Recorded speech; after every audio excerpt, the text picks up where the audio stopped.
Chef, your name and designation. I'm Chef Erwin Rarugal. I'm the group executive chef, the Tribute and Soto Grande, Bawang, Batangas. All right. And Chef, we already ate at your restaurant here in the Tribute Hotel. Can you tell us a bit about Don Tomas and what's the concept for this particular restaurant? Also, the cuisine that you're offering, can you tell us more about it?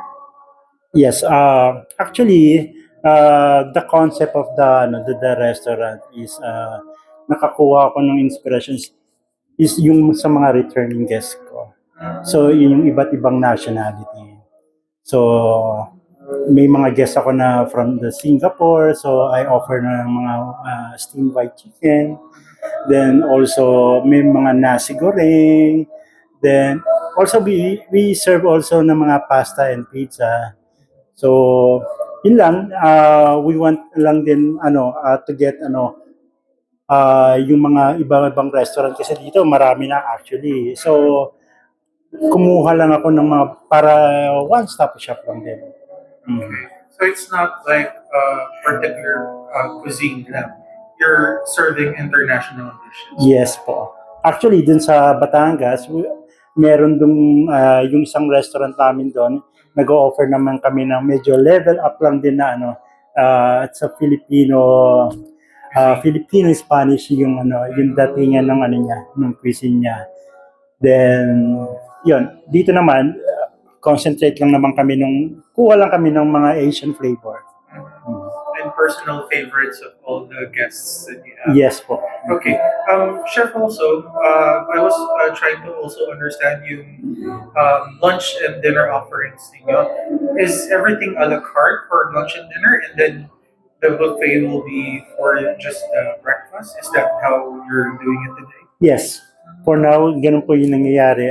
Yung pinaka-breakfast, yung breakfast namin, which is buffet po kami. So, yung ino-offer lang din namin Filipino, Filipino Western, may mga salads din kami and fresh fruits.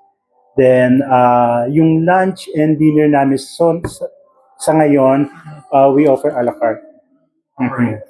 Chef, can you tell us your personal favorites? You know, siguro sabihin natin, your dishes can be like your kids, no? Na you can't pick a favorite, but on your personal, ano lang, siguro yung taste na niya, what would be like your recommendation for a person who's just visiting your restaurant for the first time?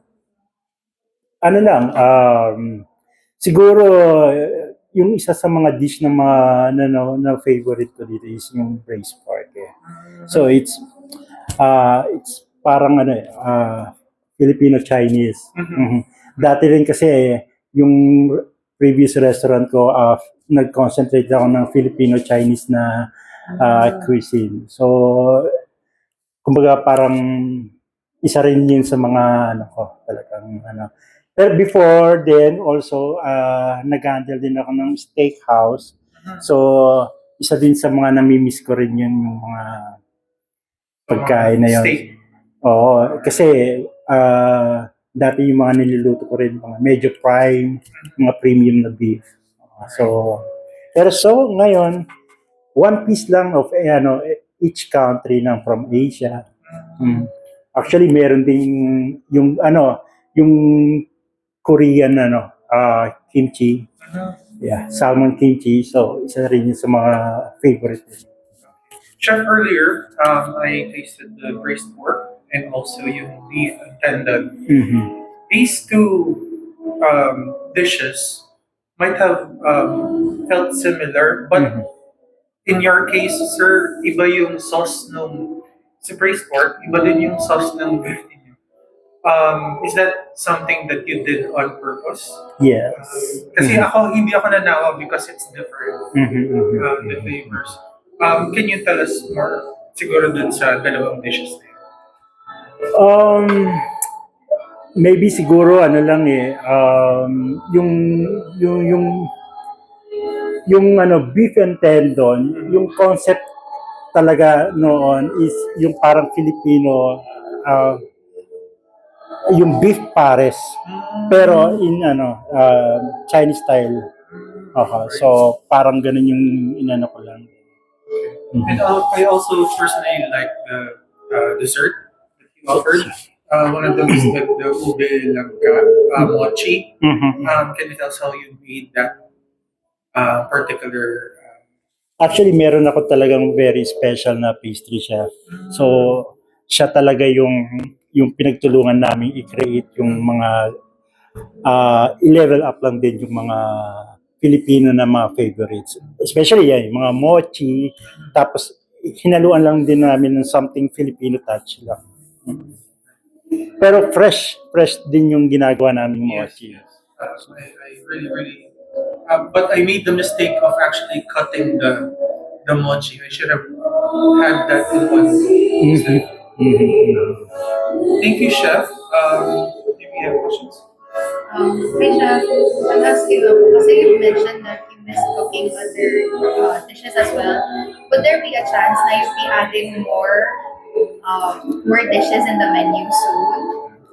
Yes, hindi naman ako nag-i-stop lang din doon eh. Actually, dun sa Batangas, we're planning to magkaroon kami ng steakhouse. So, baka doon naman, may isa pa kaming room for the ilalagay namin yung restaurant namin na magsaserve kami ng mga premium steaks. Mhm. So, nasa plano na lang din yan.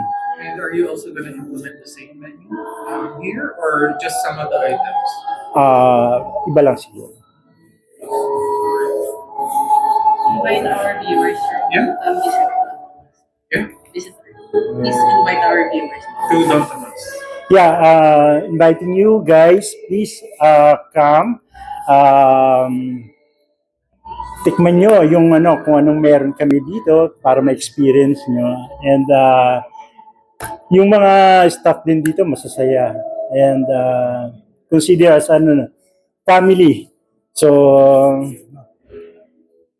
please come. Thank you. Mhm.